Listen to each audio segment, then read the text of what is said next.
Welcome to the Referrals Podcast, the show designed to help everyone from the solopreneur to the Fortune 500 company win the referral game. If you want to build a company with an army of ambassadors and raving fans who speak highly of you and refer you willingly, you are in the right place. Let's meet your hosts, Chris Angel and Michael Mayer. Hey everybody, this is Michael J. Mayer. Welcome back to the Referrals Podcast. Holy cow, Referrals Podcast here every week. Every week you're getting a little dose of the Referrals Podcast and hopefully implementing and getting referrals. That's the beauty. That's why we do this. People all the time are like, this is the best free stuff on referrals I've ever seen. And that's really what we want to provide every single week. And I'll tell you what, I'm very, very excited about today. We have a phenomenal combo with us today and acting as the guest co-host. Come on now. By popular demand, we had to bring her back. And she is my partner in crime today. And welcome, Tara Carter from Fort Lauderdale, Florida. South Florida's finest from Great Florida Home. Tara, guest co-host. Woohoo! Hi, thank you for flamingling with me. And I'm excited to flamingo with Laurie today. Yay. Well, thank you for being here. And without further ado, we need to introduce our guest who is here today from Minnesota. It's Laurie Knudson, or What's New with Knudson. It's Laurie Knudson in the house from Minnesota, and she is here to share her story, give you great referral advice.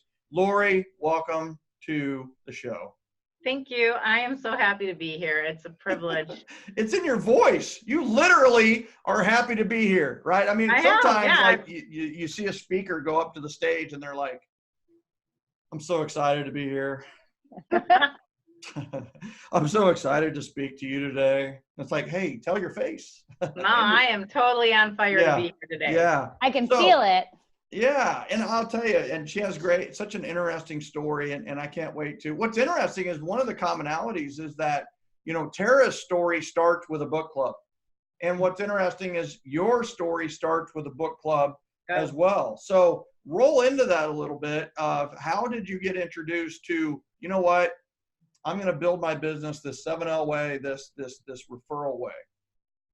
Yeah, well, I had the very good friend of mine, Carla Pierscella, invite me to a book club, actually to come see you speak.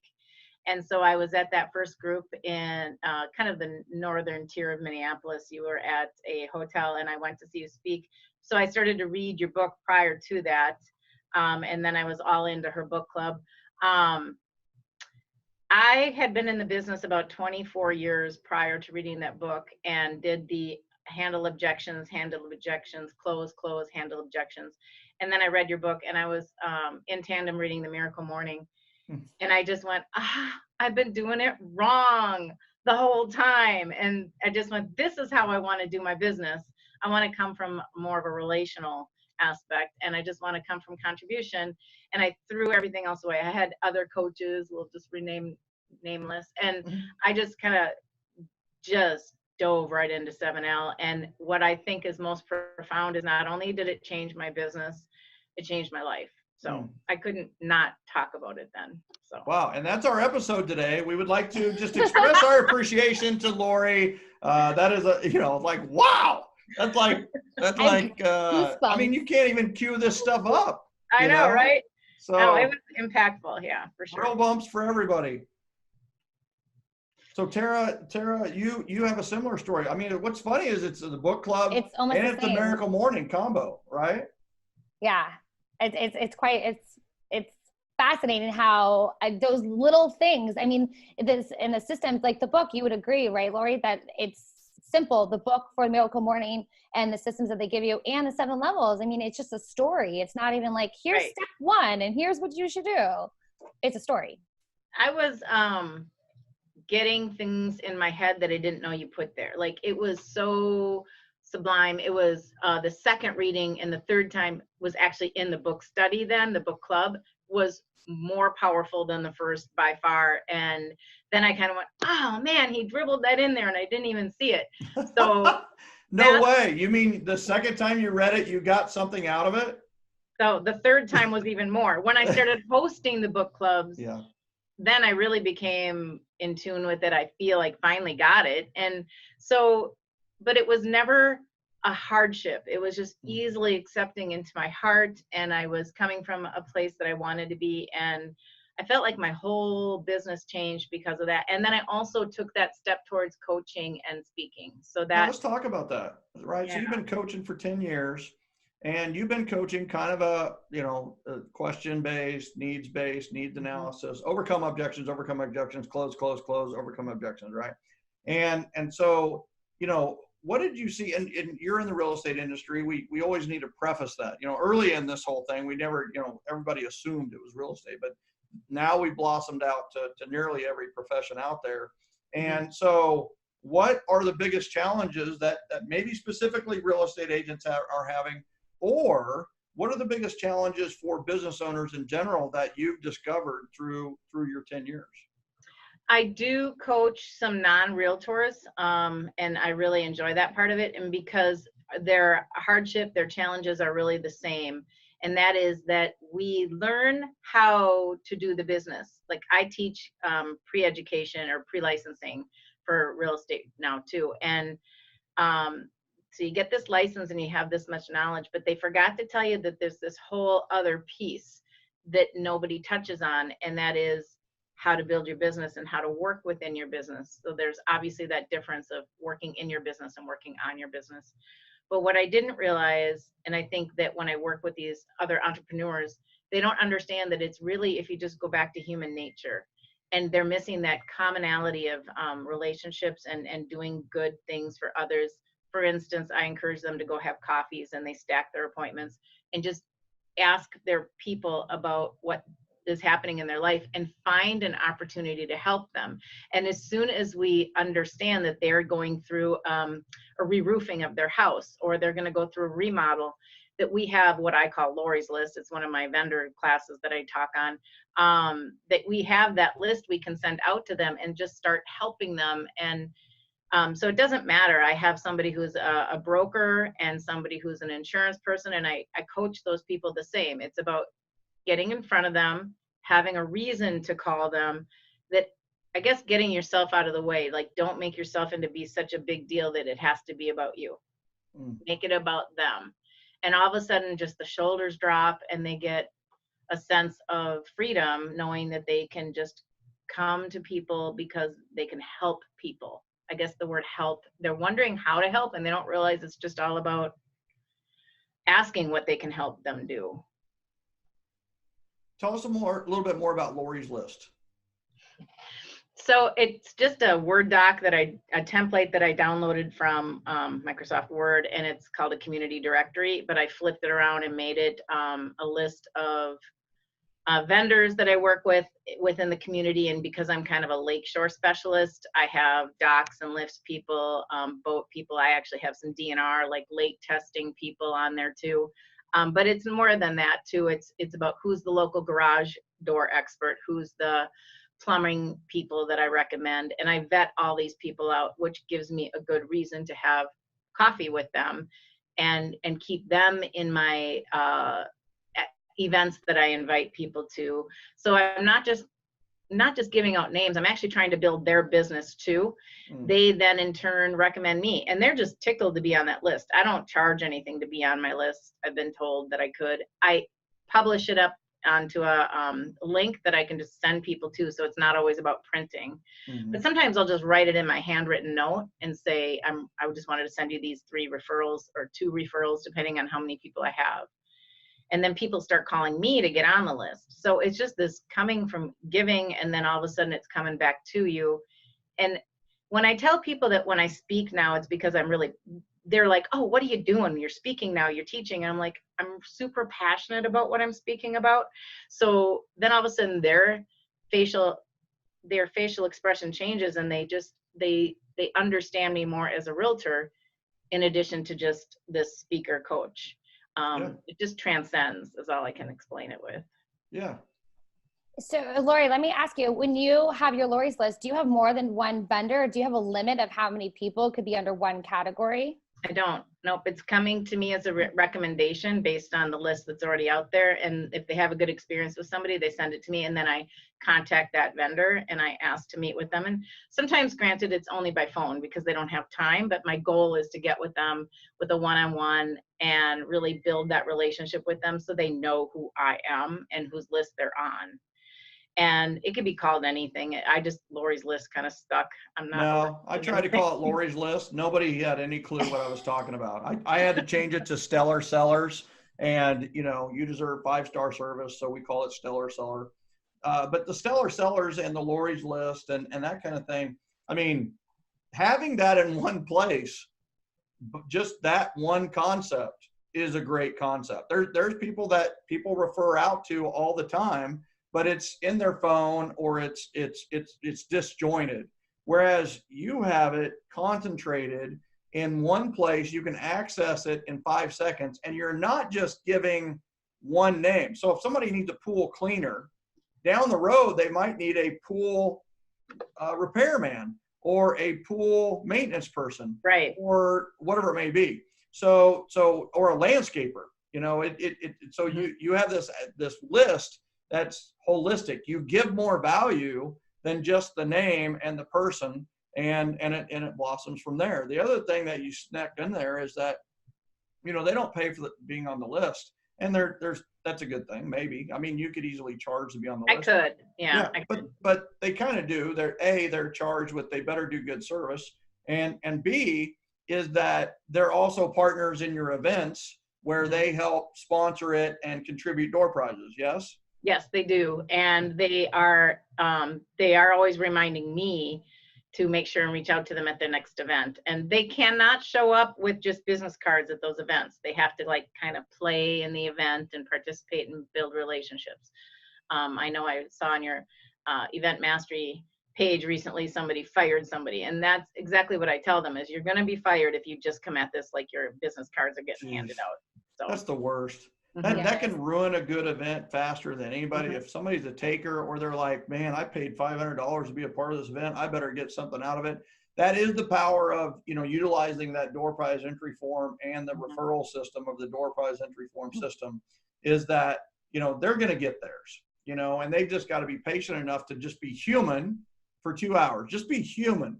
Just enjoy. Right. Like, if you can't control yourself, go paint a pumpkin in the corner, because otherwise you're going to get fired, not just by me, but from all the people in the future that we're going to run into. So, it's a great lesson for people. So Tara, you had something to add to that too. Yeah. So I'm just curious that if let's say that you had 2 vendors, or if you've had this happen, or if you did have it happen, if you have 2 vendors that both want to be a part of your event and they happen to be in the same category, like 2 title people or 2 pool repairs companies, how do you handle that? I have at least 4 events. Anybody who coaches with me I have a standard of coaching that they have to have 4 events. We are doing a group event right now. Some of the items are behind me, but if they don't do the group one, they have to do one of their own. Some do a brewery wine tasting or beer, coffee thing. So I will rotate those vendors around into the different events per year. So they're not always going to be the one that's fall, winter, spring. Like, I'll rotate that in if that's an issue. So you won't have them at the same event. I don't want to have 2 at the same event. It's hard to champion and endorse them at the door prize entry part. And I want them to feel special. I want them to build those relationships as the deck builder or whatever they are. I know our carpet cleaner one just really wants to just get to know people, and he's great. So if he's my only one, then obviously he's going to get the invite more often, but it's kind of a no-brainer. So what I like about it is when I'm coaching people, business or real estate, they all have the ability to make these lists. And that's one of the first things they tend to jump on. Yeah. I love the combination of the Laurie's list with how you're using it with the events and getting them more involved. Maybe even the next step, and I don't know if you've done this, maybe you have, but an idea that we've implemented is having these, teaching them how to get referrals, like a how to get referrals class for Laurie's list participants. And you can actually create the standards for being on Laurie's list. You can teach them how to get referrals with events. And then, you go, hey, listen, if you can do this on your own, do your own events, but I do my own events, and all you have to do is participate a little bit with some investment versus having to spend all the time, energy, effort, and money to create the event. So there is that option too, and I'd love to talk to you more about that. Mm-hmm. So it's like a win, win, win, win. You just gave me a great idea of using that. Hello, I do that naturally when I meet up with people, like a lender, and I just start going into, oh, well, you should do this, and you should throw a nail party and a manicure, because then all the realtors are stuck in chairs, and they have to talk to you, and you should just, and I naturally do that. How cool would that be if you actually took the systems that we already know and host something outside of real estate, because really your systems have nothing to do about real estate, Right. and do like a how to get referrals for our sphere of influence or our vendors. I love that. 100%. And then invite them to be a part of your event. You're going to teach them the combo of the one-to-one or one-on-one, which is the 7L, and then the one-to-many, which is the events. And you teach them that combination, and then you invite them to just do it with you versus them having to reinvent the wheel. And you're also coming from a place of credibility and leadership because you're the one teaching the class. Correct. And you can charge them for it. Yeah, Stephanie Havel and she's one of our local 7L trainers here as well. And she and I have talked about offering that, and it's just a matter of time, and I'm sure we will. So when are you going to do it? I think January. So why January? Middle of January or end of January? So why January? I think January 15th, because I'm gone otherwise. You're out until January 15th? Well, I have a little trip planned, and then I have a little surgery planned. So. Yep. So I like January 15th. What day of the week is that? Do we know? January That 15th? Is a Wednesday. I was going to say probably a Wednesday, knowing How me. do you know that? Because I have an event that my Keller Williams Young Professional South Florida relaunch I'm doing for January 14th, and that's a Tuesday. Okay, so January 15th. What a great day. Wednesday is a great day to do this event. And I can't wait for you to invite your vendor. And here's the other thing. The reason I said why wait till January is because one of the best times to do this is October, November, and December. The fourth quarter, because people are making their plans and setting their budgets for the next year, and they can just make part of their budget your 4 events or your 3 events or your 7 events, depending on how many events you're doing. But January is just as good because there are people who don't make a budget and don't have a business plan. And all of a sudden, January 15th, you are showing them the plan. They are becoming part of your plan, and it's a win-win for everybody. So love that. Love that. And I love your background, by the way. I just have to, we're going to have like a contest, like best backgrounds for podcast guests. It's like, so she's got action guy. You just have to watch it. Go to YouTube and see her background. And the first thing I think with Laurie's background is smooth selling, like smooth selling, not smooth sailing, but smooth selling. You're going to have to look at it. You're going to have to go to YouTube and actually watch this episode. So, and you beat me with my pyramid in the background and my flamingos. Over your left shoulder. Totally right? beat me. Left shoulder pyramid, right shoulder flamingo. There's something to it. I actually sail competitively, and if one thing I do is go around and talk to people about how sailing actually taught me how to take a different tack. And tell me that. So how did sailing teach you how to take a different tack? Well, much to my husband's disappointment, there's no motor on the sailboat, so you have to look. So I kind of draw a diagram of where the start symbol is, and then the buoy that we're racing up to, and how everybody kind of leaves the starting line all in the same direction. Whoa, I just froze up there. And then, but the trick is you have to watch what's ahead of you coming at you to know where the wind is, i.e. the market. Wow. And you have to know where to shift or come about or move towards tack to catch the different wind that's coming. And you'll never beat your competitor if all you're doing is following them. You'll do well, but you won't actually beat them if you follow the same tack they're on. You do need to take a different tack and reach out to something new in order to get ahead of them. You have to tack away and try something different. Wow. So that's my, that's a tack with impact right there. Right. Of course, you would find something to rhyme with that. You're always so quick. It's a tack attack, right? we got all kinds of things. So, we should stack the tack in some of our future things, back-to-back episodes. So I think that one great thing on that, like people say, how's the market? And it's like, well, the market is like the ocean, right? The market's like the ocean. I can't determine the ocean. I can't, cuss the ocean. all I can do is navigate the ocean. Right. All I can do is be the captain and navigate it.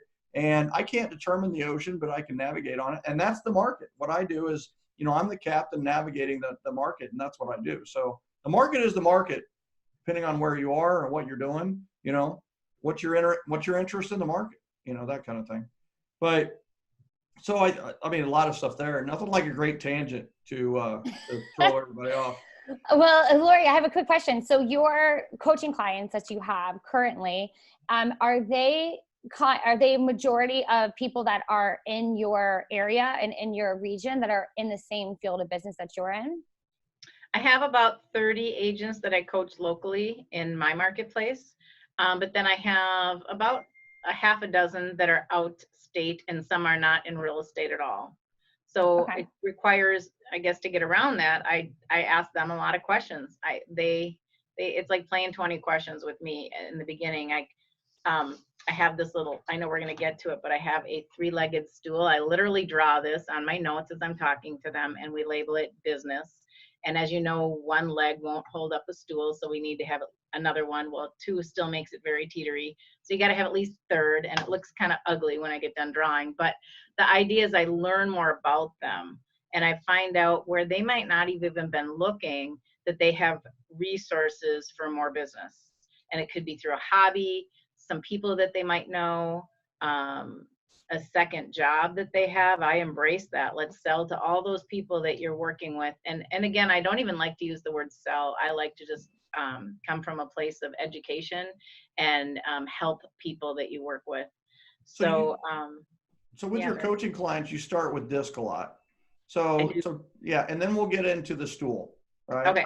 Yeah. So tell us how you, or why do you start? We talked about DISC last week with Tara and how she used it. And one of the first things she implemented was the magic question, and implementing it in listings and buyers and with the people she knew. How are you using it in your coaching and in your business?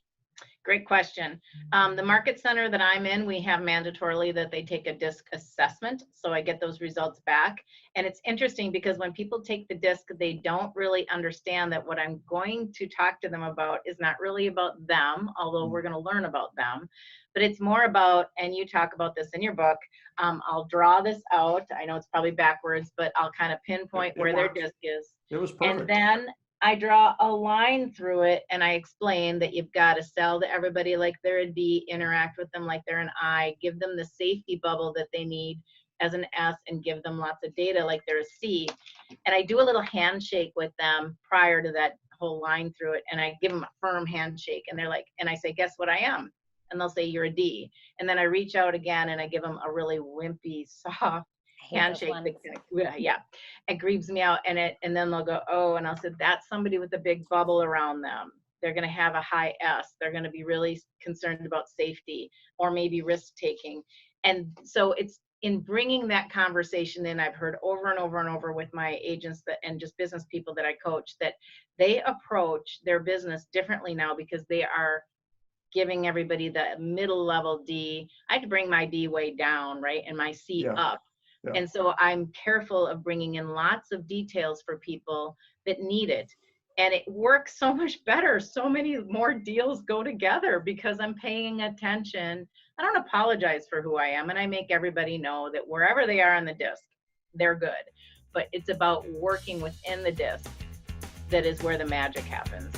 Working by referral is not some fairy tale world. It's real. I've seen it. And you can too. Invest in yourself by learning how to run your business by referral at Michael's upcoming live event. It will be a day filled with hands-on, how-to, low to no-cost strategies that you can implement in your business right away.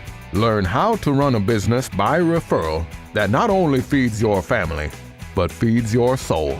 Go to www.gengenevents.com today. That's www.gengenevents.com. So last episode, I actually asked Tara her magic question. I asked her the magic question, and we found out that she's social and outgoing and straight to the point, right? So she's an ID. And so let me just ask you, right? Out of the following four options, you can only choose one.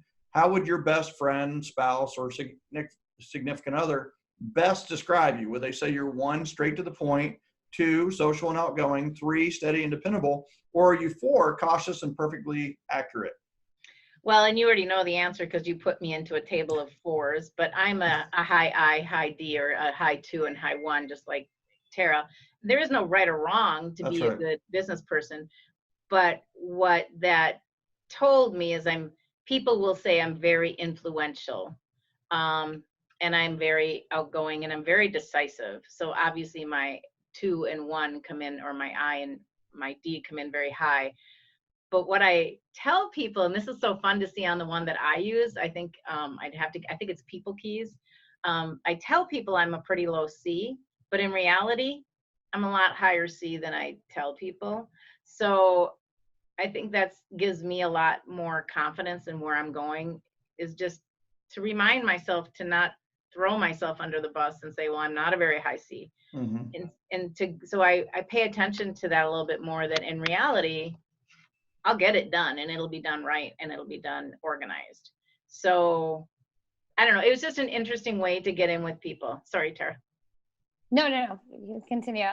So would you say, or would you agree that you've noticed, as the more you've been in the business and you gain experience, and you've already been 24 years in the business, would you say that you've noticed that your disc changes? Like sometimes your S has gone up, or your C has gone up just a little bit more the longer you've been in? So I started the book club 4 years ago, and then now I've been in 28 years, and I've taken that disc a couple times. And so it's usually about the same, but one thing that did flip-flop a bit is the D and the I. And that's because I purposely, when I started to go after the coaching and training, I knew I had to be a better listener. And so I purposely started to give people more room to tell me what they need, and not just assume I knew with that high D what they needed. And so I saw that I go way high. So now it's almost to the top. It's 90 something. And it's not that I still don't give direction, because what happens in my coaching is, after we're done, kind of doing an analysis of what their hobbies are, or their hot buttons, and what calls or stirs their soul for a charity, and we build in some ideas of events, I then go to work of kind of saying, what's our work that we're wanting to get ready for the next 2 weeks when we meet again? Mm-hmm. And so I'm very good at that. Teacher kind of kicks in. I used to be an elementary school teacher, and so that high D takes over. Yep. And I'm like, so we're going to go get this done, this done, this done, this done. How does that feel for you? Do you want to add anything or take anything away? But I kind of, that D still kicks in, Yeah. So, listen, you're never going to be able to bury your D or bury your I. You are what you are, right? But what we do is we get really good at serving the person that we're with in the best way possible. We're going to communicate in a way that's best for them. We're not being inauthentic. We're actually being more authentic. We're helping them in any way they can, and meeting them where they are. A big part of service and authenticity is meet other people where they are, and you just grow to recognize and accept each other. And the problem with most people is the I's work really well with the I's. It's so fun, and it's like, oh, a patio, that means party, and then you've got the D's who work really well at the D's. You're going to buy it, right? Yep, done. Right. And then you've got the S's who work really well with the S's. We're driving around. It's like, man, she's like my best friend. And it's like, has she bought yet? No, but you know what? We're getting along so well. And she's having so much fun. I love her family and her kids, and and have you sold her anything yet? No, I think they're going to buy, but it's fun. And here's the thing. And then you've got the C's where it's like, is it 2,500 square feet? No, then we don't want to see it. Okay, good. It's all good. Or can I get more data, please? Yes, right? But the C's work really well with the C's. That's why an engineer that gets into real estate, one of the first things I had them brand is just like, I'm an engineer. I can work with engineers. And all of a sudden, the engineers are like, I want to work with her because she's going to get me. Whereas all these other salespeople are just going to try to close and steal and be friends. And that C doesn't want to be friends. They just want the data so they can make a decision, and they want to help make a decision. So what happens is that if you're an I and can only work with I's, you're limiting your clientele to 25% of the people in the world. You know, Bingo. if you're a D and work with D's, you're only working with 15% of the people. But if you are a ID or a DI or an SI or IS or IC, and you can actually work with everyone, then you're going to get far more availability for deals. You're going to close more people. You're going to have a lot less frustration, and you're going to have a lot more ambassadors. You're going to build your army of ambassadors with a variety of behavioral styles. And guess what? That's what you want. So. For those Right. that are probably listening and wondering, okay, what is this DISC and D and I? So the only one that I'm aware of, besides the one that Keller Williams, my brokerage, gives, is the Tony Robbins free Mhm. DISC assessment. Are you guys aware of any other one? Yeah. So well, you said People Key, right? So there's that one. But Abelson, and in my estimation, listen, I get nothing from Dr. Michael Abelson. I truly believe he, this guy is like I do with referrals. He eats, sleeps the disc. And Dr. Michael Abelson has the Abelson disc, and it is the most thorough and comprehensive test I've ever seen.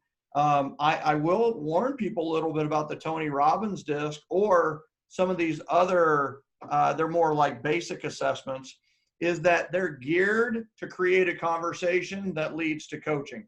Mhm. So it's geared a little bit more towards like revealing weaknesses, if you will. Whereas the Abelson is, here's how it is. It's very black and white. Abelson has no agenda other than creating the best disc test or disc assessment ever, right? So, and it's very inexpensive to take. And you're right. I mean, it's like, what is this disc thing? And it's just an assessment you take, and you answer the questions, and then it gives you feedback on, honestly, you're taking a test about yourself, so you should do pretty well, you know? And it ends up telling you, it explains a lot of reasons why there's certain things about your spouse that you absolutely get driven up a wall about. And it will tell you why your brothers and sisters got along or didn't get along the way they did. It'll explain why your mom was the way she was, and the reason your dad the way she was, and why certain people you really like and certain people you don't like. And then all of a sudden you're like, you know what? I should like everyone. Mhm. Right? I really should. It's just that they're different. You know, they're geared differently. And Yeah. you know, the D's are geared to go fast, and time is very important. The I's are geared to go pretty fast, but people are important. People are far more important than the task. And the S's, the team is important. The group dynamics, you know, S's are like the team mom. You know, a lot of cases that's that S personality, steady and dependable people, slower paced, very caring. They are the best teammates ever because they're like, they want the whole team to get along, and they want everybody to be happy, and they'll do they'll do almost anything to make that the case. And then you've got your C style, where what's most important to them is making the right decision. And so they are very data driven, very analytical, very, very cautious. They will not make a decision versus making a decision where they don't have all the right data. These are the engineers, the attorneys of the world. And you know what? They're the detail-oriented people that quite honestly save the rest of us from ourselves. So, And they're usually the ones when they tell you they want to think about it, they mean it. yeah, and they're going to. And when they think about it, it means they're going to go to YouTube and look at 5,000 videos. They're going to look up the specs. Like, they're the ones that read the automobile manual that goes in your, like, I don't even know where mine is right now. Like, it could be in the glove compartment. It could be in the trunk. I don't know. But these people not only know where it is, they put it in a leather case. Yeah. You know, and they have highlighted several sentences in the, like, oh, that, you know, the rest of us, like the people on this, I can almost guarantee you, we have cars that we've had for 2 or 3 years. There are buttons. We still don't know what they do. No Maybe clue. not Lori. Lori No knows. clue. Well, Lori knows. I'm married to an engineer. So he So taught, he's so he high taught C- you every button. And my marriage, he'll laugh, so I'm not talking smack about it, but our marriage got better once I understood, and he read the 7L too. He read Miracle Morning. It went better when we understood, like he stopped trying to make me a DI. Yeah. And I stopped trying to make him other than a C. He is a C. And the other thing is the phone. So now when I get those messages from what I think is a C and they're asking me for more details, I'm not irritated anymore because I understand their need. And I'm kind of almost going, I should have had that before they even asked me. So it helps. That's why I'm like, I lose less deals. I'm just more successful in that alone, that little nutshell of understanding how to work with everybody else. Because of who you are, it doesn't matter, but you're still going to work with everybody else. So rather than getting 25 or 50% of the deals, 100% are my target now. And that, or 99%. Or 99. There's the 1% that are just jerks. I probably, I don't. Right. We don't want to work with them anyway. Yeah. So you would say that by knowing the disc profile, you're losing less deals, right? Yes. Right. I love that. Yep. And besides the disc profile, what would you say when you're teaching a community and you're sharing that with others, and no matter what profession they're in, which system from the 7 levels would you say that they're most attracted to, that you see that they really grasp onto or like the most as a majority? Well, that's for sure going to be the events. Mm-hmm. So no matter where they are in business, they all can have events. And that's getting to the top of the pyramid like you have behind you. I love your poster, by the way. And so we talk about that pyramid a lot because we're talking about how far up the pyramid can we get each time. And so I recently just had one of those free phone calls come into me for somebody who was in one of your other event masteries. And Callwithcoach.com, baby. Callwithcoach.com. And I took that call yesterday. Just gave everybody a free call. You know that? Everybody should get a free call. Yeah. Callwithcoach.com. You get a free call because you listen to this episode. Thank you for that, Laurie. And you might talk later. Yeah. Well, so anyway, he called in and he was having a head explosion type thing. And I just listened, asked questions, and then boom, we worked it out. And it was in the pyramid. It was how close can we get for your timeline? You're going on vacation. I get that, but it doesn't give you a reason to not do it. It just says you got to get it done before. So clarity is power. Clarity is power. That's right. So let's talk about the stool, right? Yeah. So you've got a 3-legged stool and hopefully, right? So what if we have a 1-legged stool? What do you use that for? What would you use a 1-legged stool for? You could use it to wave it. You could use it as a weapon. As a game. You could hold it, but it's not going to stand on its own very well, right? So then we talk about it teeter-tottering too. And then I'm a terrible artist, and I don't even fill them in yet, but we just draw a third one over here, or maybe there'll be one over here. And what does the conversation look like when you just show them the one besides what you had said earlier? Are you labeling them? Yeah. So then I go, business is here, and this is your business. And then we kind of always default to sphere of influence, your database, and how are we going to reach out and touch them. But these are going to get filled in based on who they are. These are where my questions are. Let's do it. Yeah, let's do it. Let's do it with Tara. All right. So Tara, go to a new sheet.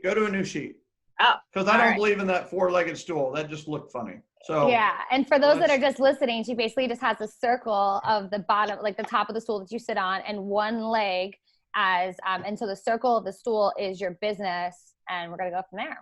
I'm such a good drawer that this is gonna work just fine. I think that's great. Typically we're either on a Zoom or you're across the table from me. Yep. And I'm gonna just say, okay, so Tara, if you were inviting some people, like some people struggle to get their database, like how many should be in there? And we explain that 10% of your database more than likely is buying or selling or doing something in real estate. And your job is to get out to them, let them know that you're the credible one they should work with and that you can help them the best. So some people struggle, and I'll say, well, do you have a holiday list, a card list that you put together? Or if they give me a deer in the headlights, is there a graduation, a wedding, or even sadly a funeral that would be coming up that if that happened, you'd have to contact people? Who would be those people? So finally, they'll admit that they have a sphere. So let's do it with Tara, right? Yeah, we'll just do it naturally. I'm your client. Yeah. So Tara's got a sphere, right? Yep. So of your sphere there, Tara, that's an I at the end. How many people would you be inviting to a graduation party or a wedding, or sadly a funeral if you had to? How many people do you think you have in your list? I'd say, quality over quantity. A quality of about 75, and I'd say quality 75. Okay, 75 people that you would be able to say, I can contact these folks and they'll answer, they'll respond, they'll know who you are. Mm-hmm. And they probably love you too. They care about you. All right. And then beyond that, I might look for hobbies that you do. So then, what kind of hobbies do you do? Do you have any sports, any clubs that you're participating in? I like bar class, and I like paddleboarding. And what was the first one? Bar class. It's like a workout. Okay. So it's like a gym? Fitness. Mm-hmm. Okay. And stand-up paddling, like SUP? Mm-hmm. Okay. We actually have that in Minnesota. Yeah. Okay. So you have those people that, are they part of your sphere of influence that you already told me about? No, the ones at the gym class are more like hi bye, and there's one or two that I have their phone number. And the paddleboard, I don't know. They're not on my list. Okay. So if you had to guess how many there would be there, how many would there be? About 25. All right. So we could add an additional 30 people within this hobby that you have, hobby or two. And then tell me what else you do with your free time. If you weren't working, if you didn't need money, what would you like to go do?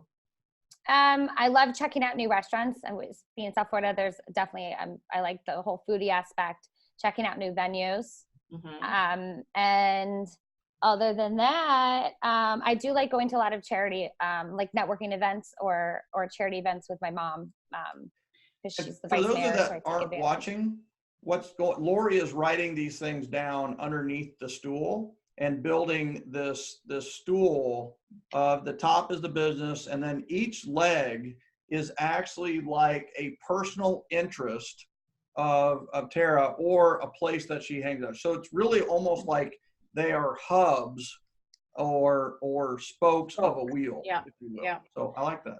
So I would dig in further now about that charity, because I feel that when you, and I explain this, when you attach what stirs your soul to the event, you're more likely to actually do the event. Mm-hmm. And so what would be your favorite charity that if you really had to pick one that you were going to back, what would that be? Supporting my puppies and furry friends. Yep. And I know you do that already. And I love it. And so you have a favorite charity fund that you would have in mind, or do you spread the love around within that? No, I give back to the woman who saved all my puppies, and that's Feeling Fine Canine and Rescue. Yeah, she did a great job. I followed that closely when that was happening. So Feeling Fine. Okay. And so what is it that you would like to do for her? Like, is there a certain dollar amount, or? In a perfect world, I would like to raise funds for her to have the RV truck that she wants, because we have such an overload of dogs here. She actually now is taking the dogs here and driving them across country to other areas that have no dogs in the shelter, and they basically get adopted within 48 hours instead of sitting here. And I would love to raise the funds for her to be able to buy that RV. And how would that make her feel? Can you picture how she would feel if you rolled up? I think I could cry. Yeah. Like, I could literally getting teary-eyed. Like, I think she'd be elated because she dedicates her whole life to these dogs. I mean, she works at 100% profit. I mean, for donations. This is all she does. And I know you've had the birthday party for your, with the puppies involved in the adoption. But if we took your foodie or your workout places, what we would do now is tie an event to that would then feed that RV fund. So that's where we would go next, is talk about what could you do for foodies. I mean, you could have, Tara Carter, you could have a great foodie event that people would show up and kind of participate in whatever it is that you're doing, because people follow you. My event brain is going, oh my gosh, I just thought of like 3 different things. And there's this opening that's coming up. This thing's coming from Miami. I'm going on a morning sunrise walk with him tomorrow. I need to chat with him about this. I could totally incorporate this. So that's awesome. How about really a stand-up paddleboard event with the sunrise? So you get the idea. Yeah. Mm-hmm. Love it. Love it. Love it. Yeah, that was awesome. That was awesome. And I loved how you tapped into the passions. Like, it's what you're saying is, you don't have to do anything unusual or that hurts to get business. What you're saying is there's business in what you're already doing if we communicate the right way. We are enough. We're more than enough, just as we are, and the gifts that we bring. Yeah. And to transform that message into somebody, like to have them transform themselves with that message, that's where the beauty is. Yeah, love it. Amen.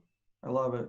Laurie, any final comments before we let you go? And while you're doing that, if you could tell people how to reach out to you so that you could speak or coach or teach where they are, how do they get a hold of you?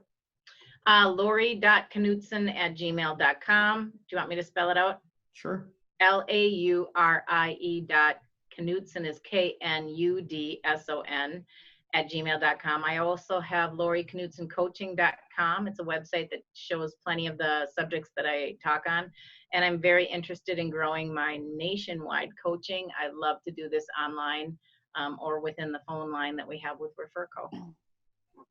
I love it. I love it. And I have to say, from all the listeners of Referrals Podcast, thank you so much for being on today. So much wisdom. I love the example and the role play we did, because that hits home for so many more people. And thank you for being on today, Laurie. Appreciate it. Yeah, thank you guys. It was fun. You are Absolutely. awesome. And Tara, my guest host, I have to give you a high five, right? Bam. Which way does it go? And boom. There we go. Yeah, nice. That actually, oh my God. We totally got to cut that out. That was perfect. Yeah. Fist bump. All right. There you go. So Tara, thank you so much for guest co-hosting today. And your natural curiosity comes out so well. And I love you were like a super participant on that role play. You went right into it and She almost made me cry. truthfully. Oh, I know. That's what I'm saying. It was, if there's nothing that the Referrals Podcast, it's nothing but real, right? We are real. This is the real us. And both of you were real. All three of us were real with the audience today. And that's a big part of this, creating authentic transformation, just being our true authentic ourselves.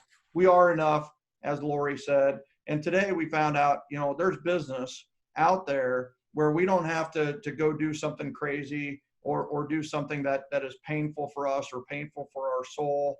The three of us, we cure calloused hearts. We are heart surgeons. We cure calloused hearts. People callous their heart to be in business or in sales. We smooth that out and just say, hey, listen, you don't have to callous your heart from rejection. You don't have to callous your heart from all those things you're protecting yourself from. Just you be you. You are enough. You are the gift. And today was a great example of that. So thank both of you for being on, and all the Referrals Podcast listeners and viewers out on YouTube. Thank you so much for being with us today. Thanks for having us. Thanks, Laurie.